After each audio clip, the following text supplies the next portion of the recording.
Hello everybody. Today is a Vesak Purnima, which is also known as the Buddha Purnima. On this auspicious day, I would like to recite a praise to the Buddha in 6 languages, which was composed by Acharya Nagarjuna. Sarvadrishti prahanaya yah saddhammam pradeshayat anukampam upadaya tam namasyami gautamam. जिसने करुणा के माध्यम से सभी दृष्टि को त्यागने के लिए सद्धर्म को दर्शाया, वे गौतम बुद्ध को मैं प्रणाम करता हूँ.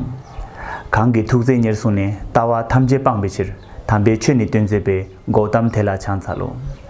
जसले करुणाको माध्यमबाट सबै दृष्टिलाई त्याग्नुको निमित्त सद्धर्मलाई दर्शाउनु भयो, वहाँ गौतम बुद्धलाई म वन्दना गर्दछु. I prostrate to Gautama, who through compassion taught the true doctrine which leads to the relinquishing of all view. 流利大圣住，连续受正法，勿断一切间，我尽告说理. We should have a Buddha Purnima. May all be happy. Namo Buddhaya.